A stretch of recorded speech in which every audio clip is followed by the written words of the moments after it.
Hello guys, एक बार फिर मैं आपके सामने न्यू स्टडी पॉइंट चैनल पर एक और वीडियो लेके आया हूँ। तो दोस्तों, चैनल को लाइक करें, शेयर करें, सब्सक्राइब करें और वीडियो को लास्ट तक देखते रहिए। आज मैं विज्ञान के महत्वपूर्ण क्वेश्चन लेके आया हूँ दोस्तों, जो वेरी इम्पोर्टेंट आपको हर परीक्षा के लिए, लेकिन जो आने वाले समय में अपने जो पशु परिचर है उस भर्ती के लिए तो वेरी इम्पोर्टेंट है। तो दोस्तों, इसके बारे में हम देखते हैं। बहुत ज़्यादा मैं इसमें आपके टोटल 40 क्वेश्चन लेके आया हूँ। इतने इम्पोर्टेंट क्वेश्चन है कि आने वाली हर भर्ती के लिए महत्वपूर्ण क्वेश्चन है। तो दोस्तों, वीडियो को लास्ट तक देखिए और कमेंट बॉक्स में बताइए कि आपको वीडियो कैसी लगी और 40 में से आपको कितने क्वेश्चन आते हैं और कितने नहीं आते हैं। तो चलते हैं दोस्तों पहले क्वेश्चन की ओर। तो पहला अपना क्वेश्चन है, ध्वनि का संचरण किसमें नहीं होता है? यानी जो ध्वनि का संचरण है, तो अपना क्वेश्चन है दोस्तों, ध्वनि का संचरण किसमें नहीं होता है? तो इसका जो आंसर है वो आंसर होएगा निर्वात में। कि जो ध्वनि का संचरण है वो किसमें नहीं होता है दोस्तों? निर्वात में। किसमें नहीं होता है? निर्वात में। लेकिन सबसे ज़्यादा जो ध्वनि का संचरण है दोस्तों, सबसे ज़्यादा संचरण किसमें होता है दोस्तों? टॉस में। किसमें होता है? टॉस में। कि जो ध्वनि है उसका सबसे ज़्यादा संचरण किसमें होता है दोस्तों? टॉस में होता है। इसके बाद दूसरा क्वेश्चन आता है दोस्तों कि बुझा हुआ चूने का रासायनिक सूत्र क्या है? कि बुझा हुआ जो चूना है उसका जो रासायनिक सूत्र है वो सूत्र क्या है? तो इसका जो राइट आंसर होगा दोस्तों वो CaOH का होल ट्वाइस। CaOH का होल ट्वाइस। इसका जो रासायनिक नाम है उसको हम पढ़ते हैं कैल्शियम हाइड्रोक्साइड। कैल्शियम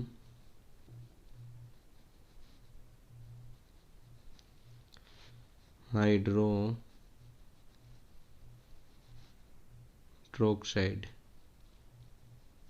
ये इसका रासायनिक नाम हो जाएगा।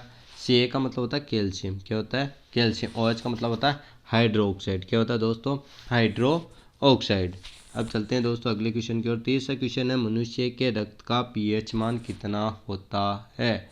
कि जो मानव रक्त होता है उस मानव रक्त का pH मान कितना होता है? तो दोस्तों इसका आंसर आप बताइए। मैं आपको इससे मानव रक्त के बारे में पहले पढ़ा चुका हूँ कि मानव रक्त कैसा होता है, उसका pH मान कितना होता है। तो दोस्तों इसका pH मान कितना होता है? 7.4। कितना होता है दोस्तों? 7.4। जो pH स्केल है, इस pH स्केल की जो खोज है वो किसने की थी? शोरसेन ने। किसने की थी दोस्तों? शोरसेन ने की थी। किसने की थी? शोरसेन ने की थी। कब की थी दोस्तों? 1909 में। लगभग 1909 में की थी। जो रक्त है वो रक्त कैसा होता है दोस्तों? हल्का क्षारीय। कैसा होता है? हल्का क्षारीय होता है। कैसा होता है? हल्का क्षारीय होता है और ये एक तरल संयोजित ऊतक होता है। इसके बाद में अपना चौथा क्वेश्चन है दोस्तों, चींटी के डंक में कौन सा अम्ल होता है? यानी जो चींटी होती है उस चींटी के डंक में कौन सा अम्ल पाया जाता है? तो कौन सा अम्ल पाया जाता है दोस्तों? फार्मिक अम्ल। कौन सा अम्ल पाया जाता है?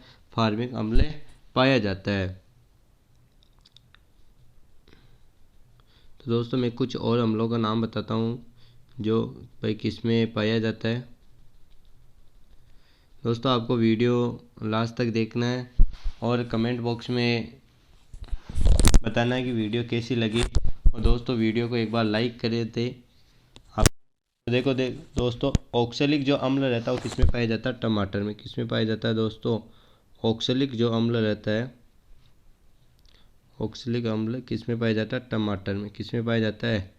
टमाटर में। एक बार लास्ट PDF की ओर ले चलता हूँ दोस्तों।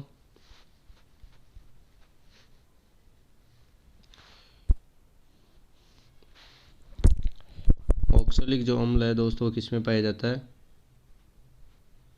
ऑक्सैलिक अम्ल पाया जाता है दोस्तों टमाटर में। किस में पाया जाता है? टमाटर में। और दोस्तों एसिटिक अम्ल पाया जाता है सिरका में। किस में पाया जाता है?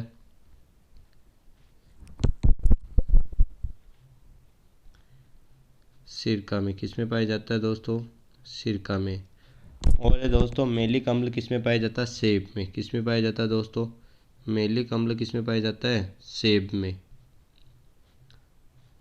और है दोस्तों अपना टार्टरिक अम्ल, कौन सा है? टार्टरिक अम्ल किस में पाया जाता है? इमली या अंगूर में।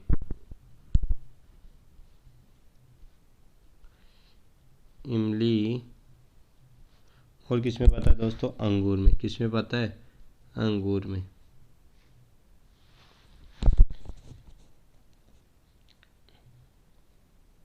फार्मिक अम्ल हमने पढ़ लिया दोस्तों, चींटी के डंक में पाता है। और लैक्टिक अम्ल किस में पाता है दोस्तों? लैक्टिक अम्ल पाता है अपने दूध में। किस में पाता है दोस्तों? दूध में। नाइट्रिक अम्ल पाया जाता है फिटकरी में। किस में पाया जाता है?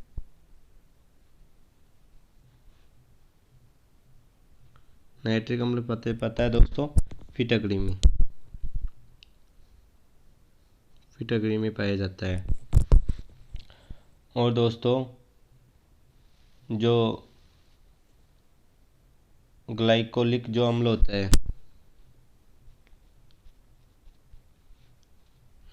ग्लाइकोलिक जो अम्ल होता है वो किस में पाया जाता है दोस्तों?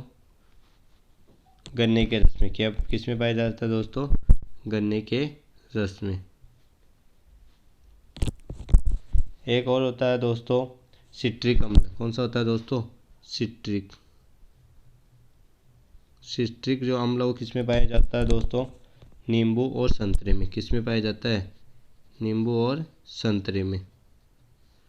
ठीक है दोस्तों, तो ये अपने अम्ल हो गए कि कौन सा अम्ल किस में पाया जाता है। वापस अपने क्वेश्चन की ओर चलते हैं दोस्तों। अपना क्वेश्चन चौथा क्वेश्चन हो गया दोस्तों, चींटी के डंक में कौन सा अम्ल होता है? तो फार्मिक अम्ल होता है। दोस्तों वीडियो को लाइक करें और वीडियो को लास्ट तक देखते रहे। पांचवा क्वेश्चन आता है दोस्तों, पेड़ों के जड़ से पत्तियों में जल कौन सा उत्तक ले जाता है? यानी जो पौधे रहते हैं उनकी जो जड़ों से जो जल आता है पत्तियों में वो किसके द्वारा आता है? जाइलम के द्वारा। किसके द्वारा आता है दोस्तों? जाइलम के द्वारा आता है। एक और उत्तक पाया जाता है दोस्तों, कौन सा उत्तक पाया जाता है? फ्लोएम। कौन सा पाया जाता है? फ्लोएम। फ्लोएम क्या करता है दोस्तों?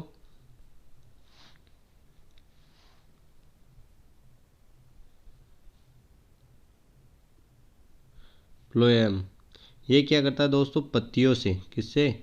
पत्तियों से भोज्य पदार्थों का परिवहन करता है। यानी जो पत्ती रहती है उसमें जो भोजन का निर्माण होता है उसका परिवहन कौन करता है? फ्लोएम करता है। कौन करता है? फ्लोएम। और जो जाइलम रहता है वो क्या करता है? जड़ों से पत्तियों तक पानी का लाने का कार्य करता है। अगले क्वेश्चन की ओर चलते हैं दोस्तों, इंसुलिन का निर्माण कहाँ होता है? यानी जो इंसुलिन रहता है उसका जो निर्माण वो कहाँ पे होता है दोस्तों? अग्नाशय में। कहाँ पे होता है? अग्नाशय में। इंसुलिन की कमी से कौन सा रोग होता है दोस्तों? मधुमेह रोग। कौन सा रोग होता है? मधुमेह रोग होता है। कौन सा रोग होता है दोस्तों? मधुमेह रोग होता है। इसके बाद आता है दोस्तों सातवां क्वेश्चन, मानव शरीर की सबसे बड़ी अंतःस्रावी ग्रंथि कौन सी है? यानी जो मानव शरीर की जो अंदर की जो सबसे बड़ी अंतःस्रावी जो ग्रंथि है वो कौन सी है? थायराइड ग्रंथि। कौन सी है दोस्तों? थायराइड ग्रंथि है। और ऐसे सबसे बड़ी जो ग्रंथि है मानव शरीर की सबसे जो बड़ी ग्रंथि है वो कौन सी होती है दोस्तों? लीवर। कौन सी है? लीवर। ये तो अंतःस्रावी ग्रंथि ऐसे सबसे बड़ी होती है वो कौन सी होती है दोस्तों? लीवर। लीवर सबसे बड़ी होती है ग्रंथि और सबसे छोटी होती है पीनियल ग्रंथि। कौन सी होती है? पीनियल। पीनियल ग्रंथि होती है। अगले क्वेश्चन की ओर चलते हैं दोस्तों। आठवां क्वेश्चन है, जूल किसका मात्रक है? जूल जो होता है वो किसका मात्रक होता है दोस्तों? ऊर्जा का। किसका होता है? ऊर्जा का। तारों का टिमटिमाना प्रकाश की कौन सी घटना पर निर्भर करता है? यानी जो तारे रहते हैं वो टिमटिमाते हुए मेरे को दिखाई देते हैं तो वो किस घटना पर निर्भर करता है? प्रकाश के अपवर्तन की जो घटना होती है उस पर निर्भर करता है। 10वां क्वेश्चन आता है दोस्तों, कोशिका के अध्ययन को क्या कहते हैं? यानी जो कोशिका होती है उसका जो अध्ययन किया जाता है उसको क्या कहा जाता है? साइटोलॉजी। क्या कहा जाता है? साइटोलॉजी कहा जाता है। तो दोस्तों अब चलते हैं हम अगले। जो कोशिका होती है दोस्तों उस कोशिका की खोज किसने की थी? रॉबर्ट हुक ने। किसने की थी दोस्तों? रॉबर्ट हुक ने। रॉबर्ट हुक ने की थी। किसकी खोज? कोशिका की। किसकी की दोस्तों? कोशिका की। कब की थी दोस्तों? 1665 में। कब की गई थी? 1665 में। जो रोबोट हुक थे उसने जो कोशिका की खोज की थी वो कैसी कोशिका थी? मृत कोशिका। कौन सी कोशिका थी? मृत कोशिका की खोज की थी। चलते दोस्तों अगले क्वेश्चन की ओर। तो दोस्तों वीडियो आपको पसंद आ रही होगी तो वीडियो को लाइक करें और लास्ट तक वीडियो को देखिए दोस्तों। और आपको बहुत इंपॉर्टेंट में क्वेश्चन लेके आया हूँ, इससे भी इम्पोर्टेंट क्वेश्चन आपको आगे मिलेंगे। 11 क्वेश्चन आता है दोस्तों, प्रोटीन का निर्माण कहाँ होता है? यानी अपने शरीर में जो प्रोटीन रहता है उस प्रोटीन का निर्माण कहाँ होता है? राइबोसोम में। कहाँ होता है दोस्तों? राइबोसोम में। एक क्वेश्चन पूछता हूँ दोस्तों मैं बीच में आपसे, कोशिका का शक्तिग्रह किसे कहते हैं?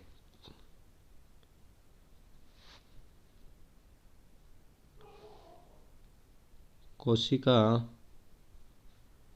का शक्तिग्रह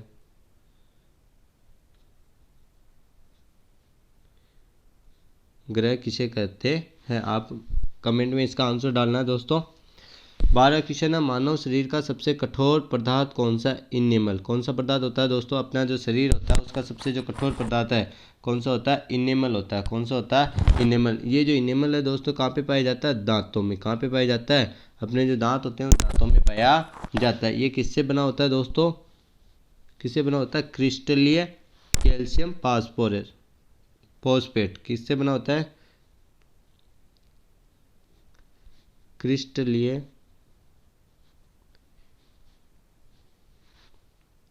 कैल्शियम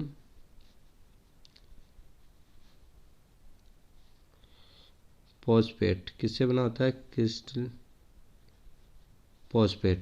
क्रिस्टलीय कैल्शियम फॉस्फेट से बना होता है। कौन सा भाग? इनेमल, जो अपने दांतों में पाया जाता है। अगले क्वेश्चन की ओर चलते हैं दोस्तों। अगला क्वेश्चन है, अपने कि मनुष्य में कितनी जोड़ी गुणसूत्र पाए जाते हैं? यानी अपने मनुष्य रहते हैं उसमें कितनी जोड़ी गुणसूत्र होते हैं? 23 जोड़ी। कितनी जोड़ी होती है? 23 जोड़ी। उनमें से 22 जोड़ी क्या होती है दोस्तों? कायिक सूत्र होते हैं। कौन से सूत्र होते हैं? कायिक मतलब 22 जोड़ी समान होते हैं। क्या होते हैं? नर और जो मादा रहते हैं उनमें 22 जोड़ी समान पाई जाते हैं। एक जोड़ी रहती है होती है लिंग सूत्र। कौन सी होती है?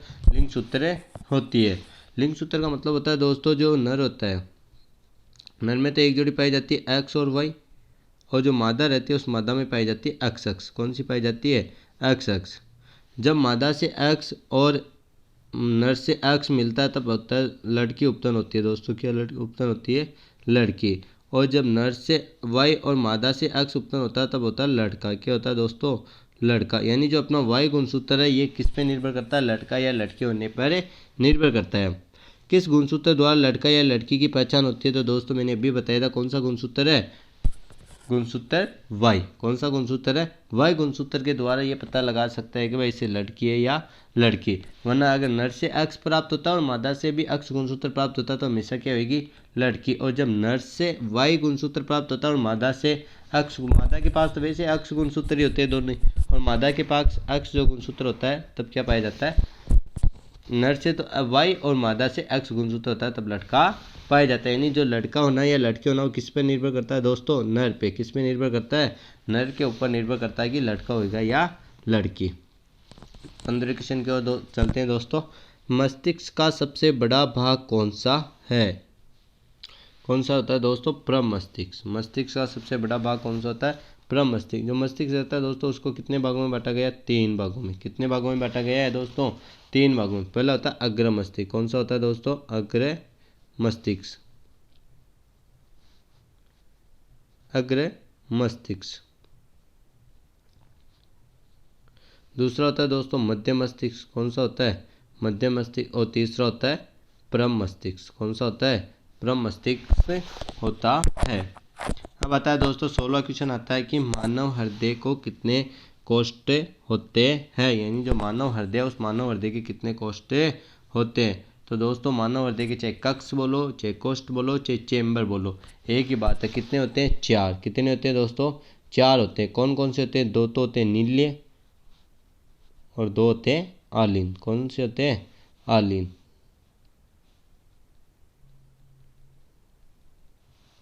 2 तो होते हैं दोस्तों नील्य और 2 होते हैं आलिन। इनमें से ये दायां बायां,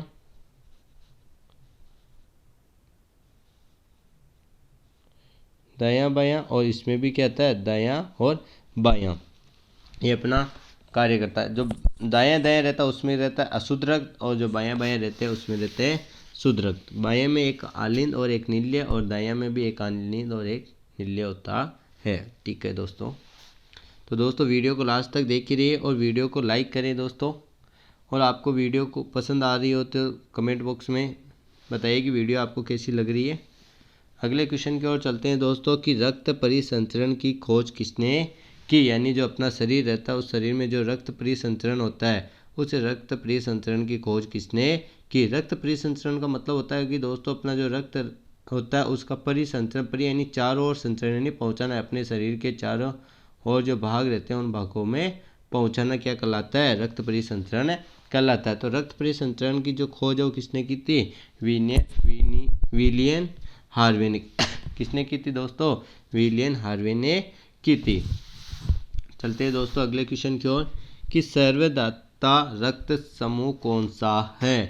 जो दोस्तों रक्त समूह रहता है, रक्त समूह कितने प्रकार के होते हैं, 4 प्रकार के। कितने प्रकार के होते हैं, 4 प्रकार के होते हैं। कौन कौन से होते हैं दोस्तों, ए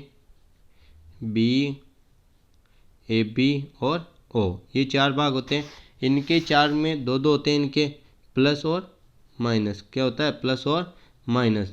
तो 4 दूनी 8, उपभाग कितने हो जाएंगे, 8। तो दोस्तों इसका जो रक्त समूह, अपने इस रक्त समूह की खोज कितने की थी, लैंडस्टीनर ने। किसने की थी, लैंडस्टीनर ने। किसने की थी दोस्तों, लैंडस्टीनर ने की थी। कब की गई थी दोस्तों, आपको मैंने पहले रक्त समूह पढ़ाया तब बताया था 1901 में। कब की गई थी, 1901 में की गई थी। तो रक्त सर्वदाता का मतलब होता है कि सभी से जो रक्त है सभी को रक्त दे सकता है। तो कौन सा आ गया दोस्तों, ए। और सर्वग्राही यानी सभी से ले सकता है, ग्राही यानी ग्राहक, तो सभी से ले सकता है वो कौन सा होता है, ए बी प्लस। कौन सा होता है, ए बी प्लस, जो सभी से क्या होता है, रक्त ले सकता और ओवर ओ माइनस सभी को दे सकता है। चलते हैं दोस्तों अगले क्वेश्चन की ओर। हीमोग्लोबिन में कौन सा तत्व उपस्थित होता है। यानी अपना जो रक्त होता है उस रक्त का जो लाल रंग होता है वो किसके कारण होता है दोस्तों, हीमोग्लोबिन के कारण। किसके कारण होता है, हीमोग्लोबिन। इस जो हीमोग्लोबिन है इसमें कौन सा तत्व पाया जाता है दोस्तों, लोहा। कौन सा तत्व पाया जाता है, लोहा पाया जाता है। कौन सा तत्व पाया जाता है, लोहा पाया जाता है।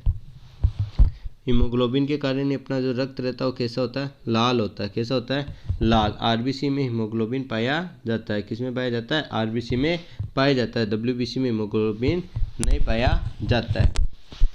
इसके बाद में आता है दोस्तों आरएच। क्या आता है, आरएच। आरएच समूह की खोज किसने की थी, तो इसकी खोज की थी विनर ने। किसने की थी दोस्तों, विनर ने। आरएच समूह होता है वो आरबीसी में पाया जाता है। किसमें पाया जाता है, आरबीसी की सतह पर पाया जाता है। आरएच समूह के द्वारा ही, किसके द्वारा दोस्तों, आरएच समूह के द्वारा ही अपना जो रक्त होता है उसका पता चलता है कि भाई ये पॉजिटिव है या नेगेटिव है। तो मतलब अपना जो रक्त होता है उसका पॉजिटिव या नेगेटिव जो निर्भर है वो किस पे ऊपर निर्भर है, आरएच पे। किसके ऊपर निर्भर है, आरएच पे। चलते हैं दोस्तों 21वें क्वेश्चन की ओर। अब आता है दोस्तों 21वां क्वेश्चन आता है कि डेंगू रोग किसकी कमी से होता है। तो दोस्तों डेंगू जो रोग होता है वो किसकी कमी से होता है, प्लेटलेट्स की कमी से। किसकी कमी से होता है, प्लेटलेट्स की कमी से। प्लेटलेट्स क्या होती है दोस्तों, ये होती है एक रक्त कणिका। क्या होती है, रक्त कणिका। रक्त कणिका हमने पहले पढ़ा था जो रक्त कणिकाएं होती है कितने प्रकार की होती है, 3 प्रकार की होती है दोस्तों। कितने प्रकार की होती है, 3 प्रकार की होती है। आरबीसी, डब्ल्यूबीसी और एक आती है प्लेटलेट्स। आरबीसी का मतलब होता है लाल रुधिर कणिकाएं और इसका मतलब होता है श्वेत रक्त कणिकाएं और इसका प्लेटलेट्स है ये। तो जो डेंगू रोग है वो किसकी कमी से होता है, प्लेटलेट्स की कमी से होता है। 22वां क्वेश्चन आता है दोस्तों, धमनी में किस प्रकार का रक्त बहता है। यानी अपनी जो शरीर में धमनी और जो शिरा पाई जाती है, अपने शरीर में 2 ही जो है जिनमें रक्त बहता है, एक तो होती है शिरा और एक होती है धमनी, इसके द्वारा अपना जो शरीर है उसमें रक्त का क्या होता है, परिसंचरण होता है। तो दोस्तों धमनी होती है, उस धमनी में तो कैसा रक्त बहता है, शुद्ध। कैसा बहता है, शुद्ध। और जो शिरा होती है उस शिरा में कैसा बहता है, अशुद्ध रक्त। कौन सा कैसा बहता है, अशुद्ध। अशुद्ध का मतलब होता है CO2 युक्त। कौन सा, CO2। जैसा रक्त जिसमें CO2 पाई जाती है उसको अशुद्ध रक्त कहते हैं। और शुद्ध रक्त ऐसा रक्त जिसमें क्या पाई जाती है, O2। क्या पाई जाती है, O2 पाई जाती है, उसको क्या कहते हैं, O2 का मतलब ऑक्सीजन और CO2 का मतलब कार्बन डाइऑक्साइड। लेकिन दोस्तों इसमें एक जगह उल्टा सिस्टम होता है, वो अपना अपवाद के रूप में होता है। किसमें, अपवाद। अपवाद का मतलब है कि जो शिरा रहती है, कौन सी शिरा, पुष्पुष शिरा। कौन सी शिरा, पुष्पुष शिरा। पुष्पुष शिरा में अपना कैसा रक्त बहता है दोस्तों, शुद्ध रक्त बहता है। कैसा रक्त बहता है, शुद्ध रक्त बहता है। कौन सी शिरा में, पुष्पुष शिरा में।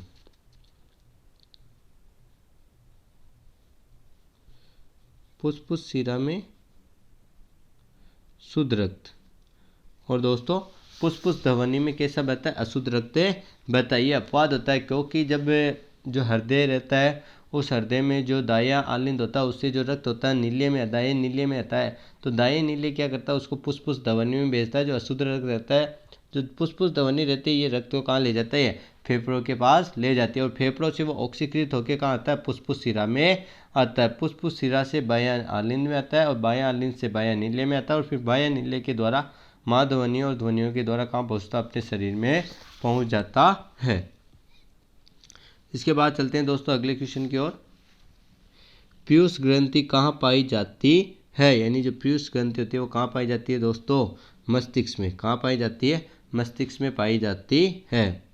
पीयूष ग्रंथि होती है दोस्तों, ये क्या होती है, अपने जो शरीर होती है उसकी सबसे छोटी अंतःस्त्रावी ग्रंथि होती है। कौन सी होती है, सबसे छोटी अंतःस्त्रावी ग्रंथि होती है पीयूष ग्रंथि। अंतःस्त्रावी ग्रंथि सबसे छोटी अंतःस्त्रावी ग्रंथि होती है। ठीक है दोस्तों, चलते हैं अगले क्वेश्चन की ओर। तो दोस्तों वीडियो आपको कैसी लग रही है, वीडियो को लाइक करें दोस्तों और चैनल को सब्सक्राइब करें। और वीडियो को दोस्तों लास्ट तक देखते रहिए, तब आपको वीडियो अच्छे से समझ में आएगी। दूसरा इसके बाद 24वां क्वेश्चन आता है दोस्तों, निकट दृष्टि दोष के निवारण के लिए किस लेंस का प्रयोग होता है। यानी जो मानव नेत्र होता है उस मानव नेत्र में जो रोग होते हैं, सामान्यतः हम देखते हैं जो जरा दृष्टि दोष है, निकट दृष्टि दोष है, दूर दृष्टि दोष है, मोतिया बिंदु होता है ना। ये जो दोष है इनमें जो नेत्र है उस नेत्र की जो लेंस है वो लेंस क्या हो जाता है, वीक हो जाता है, कमज़ोर हो जाता है, जिसके कारण ये हो जाता है। तो मानव नेत्र जो है उसमें निकट जो दृष्टि दोष पाया जाता है, कौन सा दोस्त, निकट दृष्टि दोष पाया जाता है, उसमें कौन से लेंस का प्रयोग किया जाता है, अवतल लेंस का प्रयोग किया जाता है। कौन सा लेंस का प्रयोग किया जाता है दोस्तों, अवतल लेंस का प्रयोग किया जाता है। कि जो अवतल लेंस है, जो लेंस है दोस्तों दो प्रकार के होते हैं, एक तो अवतल और एक उत्तल। कौन सा होता है, उत्तल। अगले क्वेश्चन की ओर चलते हैं दोस्तों। जल में घुलनशील विटामिन कौन से है, जल में घुलनशील विटामिन कौन से है। तो जल में घुलनशील विटामिन है दोस्तों बी और सी, यानी भैंस बैठ गई पानी में। भैंस मतलब बी मतलब भैंस, ब मतलब बी और स मतलब सी। भैंस बैठ गई पानी में मतलब कौन से, बी सी जो विटामिन होते हैं वो क्या होते हैं, जल में घुलनशील होते हैं। और जो वसा में घुलनशील होते हैं, कौन से, वसा में घुलनशील होते हैं वो कौन से होते हैं दोस्तों, ए डी ई के। कौन से होते हैं, ए डी ई और के। ये किस में होते हैं दोस्तों, वसा में घुलनशील होते हैं। चलते हैं दोस्तों अगले क्वेश्चन की ओर। अगला क्वेश्चन हमारी पेशियों में किस अम्ल के कारण दर्द होता है। यानी जो अपनी पेशियाँ होती है वो कभी कभी हम जो कार्य करके थक जाते हैं तो वो किसके कारण होता है, कि ऐसी स्थिति कब उत्पन्न होती है, ये जब लैक्टिक अम्ल होता है ये अपनी मांसपेशियों में जम जाता है तो तब क्या करते हैं, अपना जो पेशियाँ होती है वो क्या करने लग जाती है, दर्द करने लग जाती है। 28वां क्वेश्चन आता है दोस्तों, चेचक के टीके की खोज किसने की थी। यानी जो चेचक का टीका है वो चेचक के टीके की खोज किसने की थी। तो दोस्तों चेचक की टीके की खोज किसने की थी, एडवर्ड जेनरल ने। किसने की थी? एडवर्ड जेनरल ने की थी। इसके बाद आता है लाफिंग गैस किसे कहते हैं, यानी जो लाफिंग गैस है उस लाफिंग गैस का जो सूत्र है वो क्या है, किसे कहते हैं लाफिंग गैस? N2O कहते हैं। N2O को, N2O का मतलब होता है नाइट्रस ऑक्साइड। क्या होता है? Nitrous oxide. क्या होता है दोस्तों? Nitrous oxide. क्या होता है? नाइट्रस होता है। जो N2O गैस होता है उसको, गैस को क्या कहते हैं? कहते हैं। क्वेश्चन की ओर चलते हैं दोस्तों।